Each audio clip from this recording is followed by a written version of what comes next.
Pertama, kenapa khilafah? Karena khilafah adalah hajatun, kebutuhan kita. Kita membutuhkan khilafah karena berdasarkan fakta saat ini umat Islam diliputi dengan berbagai macam persoalan umat yang sampai dengan detik ini belum berakhir.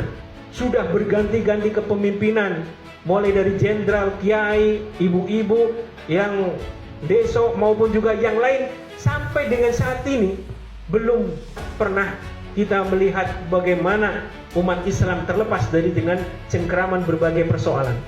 Misalkan di bidang politik, saat ini politik yang dimainkan adalah politik demokrasi. Demokrasi tidak sama dengan musyawarah, tidak identik. Maka demokrasi yang saat ini lebih tadi menggantungkan kepada kedaulatan ada di tangan rakyat. Jadi rakyat mau bicara apa, rakyat mau bersuara apapun, ketika menghendaki maka jadilah itu. Walaupun sebetulnya demokrasi itu sendiri adalah ilusi. Ilusi akan mengantarkan kepada kemakmuran, ilusi yang mengantarkan kepada kesejahteraan dan lain sebagainya. Kalau di dalam demokrasi yang namanya khamr bisa jadi satu hal yang halal.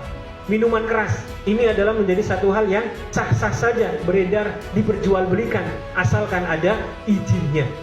Begitu juga pelacuran dan lain sebagainya. Ini satu hal yang saya masih ingat dulu waktu pelajaran, waktu saya kuliah, mohon maaf, pernah ada satu dosen yang mengajarkan tentang demokrasi, bahwa demokrasi terpimpin dan lain sebagainya, disampaikan bla bla bla gitu.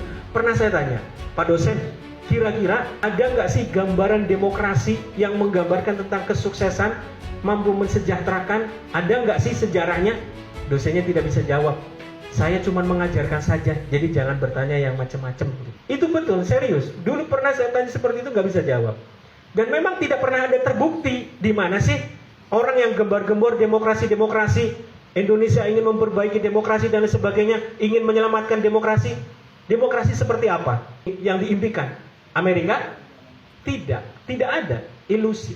Bahkan sekarang ini yang berkuasa bukan rakyat, tetapi adalah pengusaha, oligarki.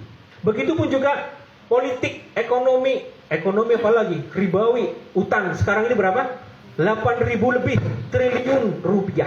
Lalu kemudian sosial budaya ini pun juga memprihatinkan bagi orang tua. Bagaimana tidak pendidikan, pergaulan bebas ya. Nauzubillah. Ada anak-anak SMP itu sewa kos-kosan rumah, ada 5 pasang kalau tidak salah, itu digerebek melakukan mesum. Nauzubillah. Belum lagi yang beberapa waktu lalu ada yang minta dispensasi untuk sekolah karena hamil diketahui. Nauzubillah. Ini masalah umat, dan umat Islam saat ini menjadi rebutan bagi serigala-serigala yang ganas saat ini ingin hanya mendapatkan suara dengan berbagai macam cara yang dilakukan. Setelah itu tinggalkan, goodbye nanti rakyat. Ya, jelas kita membutuhkan solusi dengan berbagai macam persoalan yang tadi, dan solusi tersebut sudah diberikan peringatan oleh Allah Subhanahu wa taala di dalam Quran surat Ar-Rum. A'udzubillahi minasyaitonirrajim. Dhaharal fasadu fil barri wal bahri bima kasabat aydin nasi liyudhiqahum ba'dalladzi 'amilu la'allahum yarji'un. Telah nampak kerusakan di darat dan lautan disebabkan karena perbuatan tangan-tangan manusia, supaya Allah merasakan kepada mereka sebagian dari akibat perbuatan mereka, agar mereka kembali ke jalan yang benar. Maka sesungguhnya sebuah isyarat dari Allah, la'allahum yarji'un, agar kita kembali kepada Allah, yaitu kembali kepada syariat Islam.